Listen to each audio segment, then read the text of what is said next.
മഹാനവറുകൾ മന്ത്രിച്ചു കൊടുത്തു, ഇത് കുടിച്ചോളൂ, ഇതുകൊണ്ടെല്ലാം സുഖമാകും.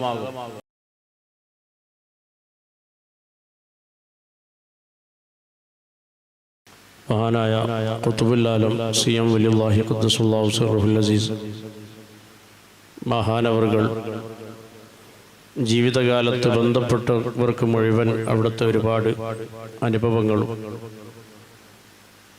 ഒരുപാട് നേരിട്ട് അനുഭവിച്ച ആളുകൾ ഇന്നും ജീവിച്ചിരിക്കുന്ന ഒരവസ്ഥയാണ്. അതുകൊണ്ട് മഹാനവറുകളുടെ കറാമത്തും അനുഭവിച്ച ആളുകളിലൂടെ നിലനിന്നുകൊണ്ടിരിക്കുകയാണ്. അല്ലാഹു തആല മഹാന്മാരെ മനസ്സിലാക്കാനും അവരുടെ പൊരുത്തം നേടാനും നമുക്ക് തൗഫീഖ് നൽകുമാറാവട്ടെ. മഹാനവറുകളുടെ ജീവിതകാലത്ത് ബന്ധപ്പെട്ടവർക്ക് മുഴുവൻ ഒരുപാട് അനുഭവങ്ങളായിരുന്നു. ഒരു പ്രാവശ്യം ബന്ധപ്പെട്ടവർക്ക്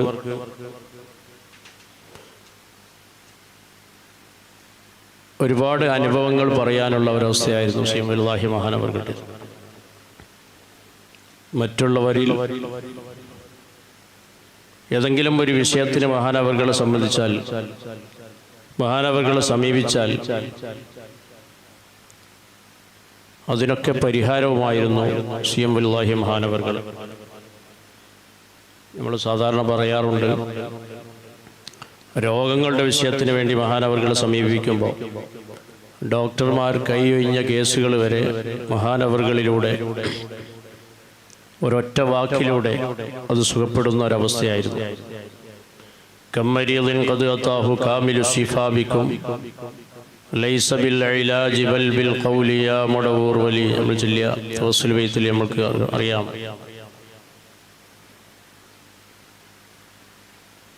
രോഗത്തിൻ്റെ വിഷയം അവിടെ ചെന്ന് പറയുമ്പോൾ ഒരൊറ്റ വാക്കിലൂടെ ആ രോഗം ഇനി വേണ്ട എന്ന് പറയുന്ന ഒരവസ്ഥയായിരുന്നു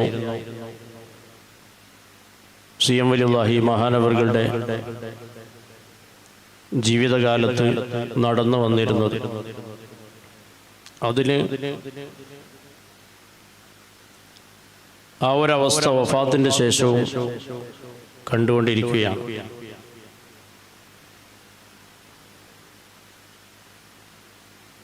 ഇവിടെ ചെലവൂരിനടുത്ത് താമസിക്കുന്ന കൂവപ്പുനത്തിൽ അബൂബക്കർ എന്ന ഒരു സഹോദരൻ സിയം വലിയുല്ലാഹി മഹാനവറുകളുമായി ജീവിതകാലത്ത് നല്ല ബന്ധം പുലർത്തിയ ആളാണ്. ഇന്നും ജീവിച്ചിരിക്കുന്ന ആളാണ്. ഇന്നലെ ഇവിടെ വന്ന് നേരിട്ട് എന്നോട് സംസാരിച്ച ആളാണ്. ഇനി ആർക്കെങ്കിലും സംശയം ഉണ്ടെങ്കിൽ ഈ അഡ്രസ്സിലൂടെ ബന്ധപ്പെട്ടാൽ വ്യക്തമായി അറിയാൻ കഴിയും. അപ്പോൾ അദ്ദേഹത്തിൻ്റെ 17ാമത്തെ വയസ്സിൽ അദ്ദേഹം ചെറിയ മരം മുറിക്കുന്ന, അങ്ങനത്തെ മരം വെട്ടുന്ന ഒരവസ്ഥ, ഒരു ജോലിയായിരുന്നു. അപ്പോൾ ഒരിക്കൽ അദ്ദേഹം ഇങ്ങനെ ഒരു മുഹറം 10-ൻ്റെ ആ ദിവസത്തിൽ അദ്ദേഹത്തിൻ്റെ വീടിൻ്റെ അടുത്ത് ഒരു പറമ്പിൽ ഇങ്ങനെ പണിയെടുത്തുകൊണ്ടിരിക്കുന്ന സമയത്ത്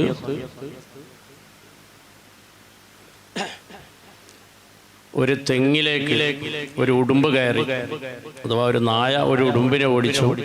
ആ ഉടുമ്പ് ഒരു തെങ്ങിൻ്റെ മുകളിലേക്ക് ഓടിക്കയറി.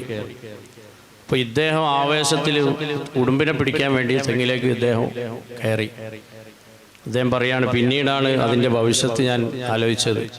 ഒരുപക്ഷെ ഉടുമ്പ് ഈ തെങ്ങിൻ്റെ മുകളിൽ വെച്ച് ആക്രമിച്ചാൽ എന്ത് ചെയ്യുമെന്നൊന്നും ഓർക്കാതെ നേരെ ഉടുമ്പിൻ്റെ പിന്നാലെ ഇദ്ദേഹം കയറി ഏതാണ്ട് തെങ്ങിൻ്റെ പകുതി എത്തിയപ്പോഴേക്കും ഉടുമ്പ് തിരിച്ചു വരുന്നുണ്ട്. ആ തിരിച്ചു വരുന്ന ഉടുമ്പിനെ ഇദ്ദേഹം കൈകൊണ്ട് പിടിച്ചപ്പോൾ ഉടുമ്പ് പെട്ടെന്നൊന്ന് കുതിറിയപ്പോൾ ഇദ്ദേഹത്തിൻ്റെ ആ ഉടുമ്പിൻ്റെ ബാല് ഇദ്ദേഹത്തിൻ്റെ ശരീരത്തിലും നെറ്റിക്കൊക്കെ തട്ടി, തലക്ക് വിട്ടു. അപ്പം ഇദ്ദേഹത്തിന് തോന്നി ഈ ഉടുമ്പ് ഇദ്ദേഹത്തെ ആക്രമിക്കുകയാണെന്ന് കരുതി പെട്ടെന്ന് പിടുത്തം വിട്ടു. ഒരു കൈ കൊണ്ടാണ് തെങ്ങ് പിടിക്കുന്നത്, ഒരു കയ്യിൽ ഉടുമ്പാണുള്ളത്. അപ്പോൾ ഇദ്ദേഹം താഴെ വീണു, തെങ്ങിൽ നിന്ന് താഴെ വീണു. ഉടുമ്പിൻ്റെ കൈക്ക് പോയി. അങ്ങനെ വീഴുന്ന സമയത്ത് 2 കൈയും നിലത്തേക്ക് കുത്തിയിട്ടാണ് ഇദ്ദേഹം വീഴുന്നത്. അപ്പോൾ അദ്ദേഹത്തിന് ഒരുപാട് പരിക്കുകൾ പറ്റി. രണ്ട് കൈയുടെയും ഈ പടം തെറ്റിപ്പോയി.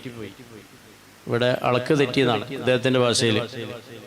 ഈ പടം തെറ്റിപ്പോയി, നട്ടെല്ലിന് ചീന്തൽ കുടുങ്ങി. അതുപോലെ ബാരിയല്ലുകൾ തമ്മിൽ കോർത്തുപോയി, ബാരിയല്ലുകൾ കൂടി ഒന്നിച്ച് സെറ്റായി പോയി. അപ്പോൾ വല്ലാതെ ഒരവസ്ഥയിലായി.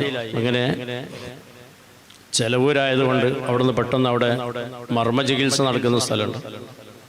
ആളുകൾ ഉടനെ അദ്ദേഹത്തിനെ അവിടെ എത്തിച്ചു. അവിടുന്ന് ഒരുപാട് അവരുടെ പരിശോധനകളൊക്കെ നടത്തി. പെട്ടെന്ന് ഉഴിച്ചിലും മറ്റുമെല്ലാം നടത്തിയിട്ട് അവര് താൽക്കാലികമായി കുറഞ്ഞ ദിവസം അദ്ദേഹത്തിന് അവിടുന്ന് ചികിത്സ നടത്തി. ആ ചികിത്സയിലൂടെ അത്യാവശ്യം അവർക്ക് എഴുന്നേറ്റ് നടക്കാനുള്ള ഒരവസ്ഥ വന്നു. പക്ഷെ അദ്ദേഹം പറയാണ്, നിസ്കരിക്കാനൊക്കെ കഴിയും, പക്ഷെ നിസ്കരിക്കണമെങ്കിൽ അത്തയ്യാത്തിൽ ഒരു കൈ ഇങ്ങനെ കുത്തണം. ഈ കൈയിൻ്റെ ഈ ഇത് തെറ്റിയതൊക്കെ റെഡിയാക്കി കൊടുത്തു അവിടുന്ന്. അതുകൊണ്ട് കുറേ അവിടെ ചികിത്സ നടത്തി, അതിന് പരിപൂർണ്ണ ശിഫ വന്നു. പക്ഷേ അത്തയ്യാത്തിൽ ഒരു ബാക്കോട്ടൊരു സ്റ്റേ വേണം, താങ്ങൽ വേണം.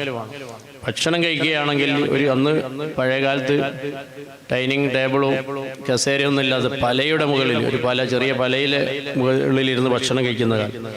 അപ്പോൾ അതിൻ്റെ പലയിൽ ഇരിക്കുകയാണെങ്കിൽ ഒരു ചുമരിൽ ഒരു ഭിത്തിയിൽ ചാരി ഇരുന്നു കൊണ്ടേ ഭക്ഷണം കഴിക്കാൻ കഴിയും. അപ്പോൾ ഈ ഒരവസ്ഥയിൽ അദ്ദേഹത്തിന് വലിയ പ്രയാസമായി. അപ്പോൾ അദ്ദേഹത്തിന് മെഡിക്കൽ കോളേജിൽ ആരോ പറഞ്ഞു, മെഡിക്കൽ കോളേജിൽ കാണിച്ചാൽ പെട്ടെന്ന് പരിഹാരമാവും. അപ്പോൾ മെഡിക്കൽ കോളേജിൽ കാണിച്ചപ്പോൾ അവിടുന്ന് പരിശോധിച്ചു, എക്സ്റേ എടുത്തപ്പോൾ നട്ടെല്ലിന് ചീന്തുണ്ട്. അത് ഓപ്പറേഷൻ കൊണ്ട് മാത്രമേ അതിന് പരിഹാരമാകുള്ളൂ. ഓപ്പറേഷൻ ചെയ്താലേ ഇതിന് പരിഹാരമാകും, അല്ലാതെ വേറൊരു ചികിത്സ അതിനില്ല. അപ്പോൾ ആ സമയത്ത് അദ്ദേഹം ഇങ്ങനെ വലിയ പ്രയാസത്തിൽ അകപ്പെട്ട സമയത്ത് സീമലുള്ളാഹി മഹാനവർകൾ ചെലവൂരിൽ തന്നെ വന്നു, ഒരു വീട്ടിൽ വന്നു. ഒരു മൂസ ഹാജി എന്ന് പറയുന്നവരുടെ വീട്ടിൽ വന്നു. അപ്പോൾ ഇദ്ദേഹം അവിടെ ചെന്നു.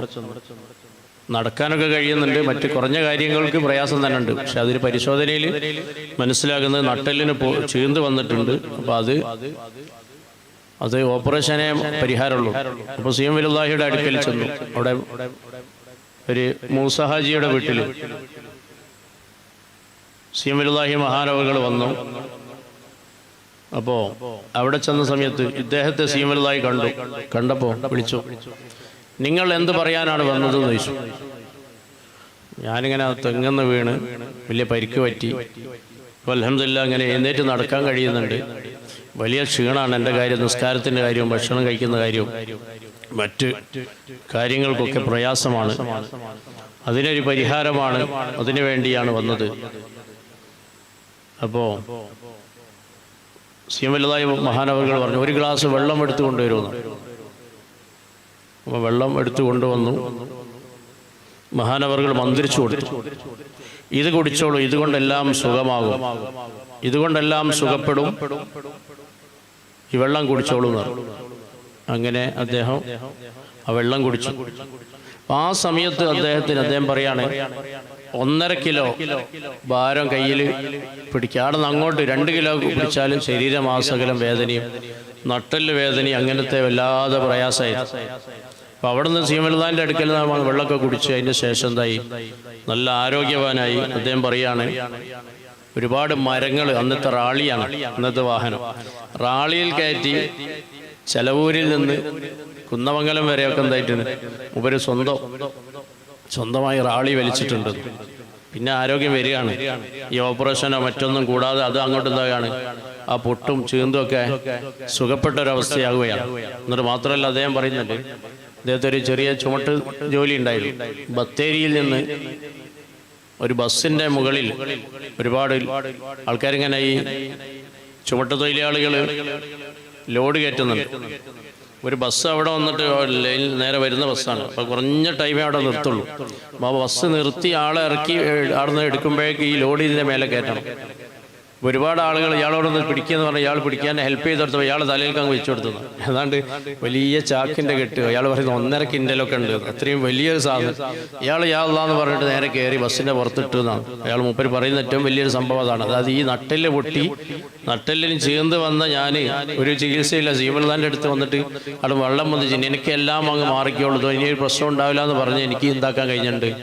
ഈ വലിയ ലോഡ് ബസ്സിൻ്റെ പുറത്ത്, ഏതൊരു ബസ്സിൻ്റെ പേരൊക്കെ മുമ്പ് പറഞ്ഞിരുന്നു, കോഴിക്കോട്ടേക്ക് വരുന്ന ഒരു ബസ്, ആ ബസ്സിൻ്റെ പുറത്ത് ഞാൻ ഇതാക്കിയിട്ടുണ്ട്, കോണിപ്പടി കയറിക്കൊണ്ട് ബസ്സിൻ്റെ പുറത്ത് ഞാൻ ആ ലോഡ് കയറ്റിയിട്ടുണ്ട്. അപ്പോൾ ഇത്തരത്തിലുള്ള സുഖപ്പെടൽ, ഇപ്പം ഇങ്ങനത്തെ ഒരുപാട് അനുഭവങ്ങൾ മൂപ്പർക്ക് തന്നെ ഉണ്ട്. അപ്പം ഇത്തരത്തിലുള്ളൊരു അവസ്ഥയായിരുന്നു. അപ്പോൾ ഏതൊരു പ്രയാസത്തിന് വേണ്ടി മഹാനവറുകളെ സമീപിക്കുമ്പോഴും അൽഹംദുലില്ലാഹ് അവിടുന്ന് ഒരൊറ്റ വാക്കിലൂടെ അതല്ലെങ്കിൽ ഒരു ഗ്ലാസ് വെള്ളത്തിലൂടെ എന്താകാണ് അതായിട്ട് പരിപൂർണമായിട്ട് കാമിലു ശിഫാവാകുന്ന ഒരു അവസ്ഥയായിരുന്നു ഉണ്ടായിരുന്നത്. ആ ഒരു അവസ്ഥ ഇന്നും നിലനിന്നുകൊണ്ടിരിക്കുകയാണ്. ഇപ്പോൾ ബിദ്അത്തിൻ്റെ ആളുകൾ കറാമത്ത് പറയുന്നതിനൊക്കെ ഇങ്ങനെ നിസ്സാരാക്കി കാണുന്നത് കൊണ്ട് കറാമത്ത് ഉണ്ടാവില്ല, പറയൽ അവസാനിക്കുന്നില്ല. ഇങ്ങനത്തെ ഒരുപാട് അനുഭവങ്ങളുള്ള ആളുകൾ ഇന്നും ജീവിച്ചിരിക്കുന്നത് കൊണ്ട് കറാമത്തുകളൊക്കെ നിലനിൽക്കുന്നതാണ്. എന്തെങ്കിലും ഒരു ബിദ്അത്തിൻ്റെ ആളുകൾ ഒരു അപശബ്ദം ഉണ്ടാക്കുമ്പോൾ ഈ കറാമത്ത് ഇവിടെ അവസാനിക്കുമെന്നോ അതല്ലെങ്കിൽ ഇത്തരം മജ്ലിസുകളൊക്കെ അത് നിന്നു പോകുമെന്നോ ബിദ്അത്തിൻ്റെ ആളുകൾ ചിന്തിക്കരുത് എന്ന് മാത്രം ഓർമ്മപ്പെടുത്തുകയാണ്. കാരണം അള്ളാഹുവിൻ്റെ ഔലിയാക്കൾ ഒരുപാട് കറാമത്ത് കാണിക്കുന്നവരാണ്. വഫാത്തിൻ്റെ ശേഷവും ജീവിതകാലത്തേക്കാൾ കൂടുതൽ കറാമത്തുകൾ കാണിക്കുന്നവരാണ്. അപ്പോൾ ഏതെങ്കിലും ഒരു ചെറിയൊരു കറാമത്തിലുള്ള ഒരു ചെറിയൊരു വിഷയങ്ങളെടുത്ത് അതൊരു വലുതാക്കി കാണിച്ചുകൊണ്ട് ഇങ്ങനെയാണ് ഇവർ എന്ന് മൊത്തം വിലയിരുത്തി ജനങ്ങളുടെ വിശ്വാസത്തിൽ കളങ്കം വരുത്തരുതെന്ന് ഓർമ്മപ്പെടുത്തുകയാണ്. അല്ലാഹു തആല ഇത്തരം മഹാന്മാരൊക്കെ യഥാർത്ഥ രൂപത്തിൽ മനസ്സിലാക്കാനും അവരെ പിന്തുടർന്ന് ജീവിച്ച് അവരുടെ പൊരുത്തം നേടാനും അല്ലാഹു തൗഫീഖ് നൽകുമാറാവട്ടെ. ഇത്തരം മജ്ലിസുകളിലൂടെ സീമലുല്ലാഹി മഹാനവറുകളെയും അതുപോലെ മറ്റു മഹാന്മാരെയൊക്കെ മനസ്സിലാക്കാനും അവരെ പിന്തുടർന്ന് ജീവിക്കാനും അവരോടൊക്കെ പൊരുത്തം നേടാനും അല്ലാഹു നമുക്കെല്ലാവർക്കും തൗഫീഖ് നൽകുമാറാവട്ടെ.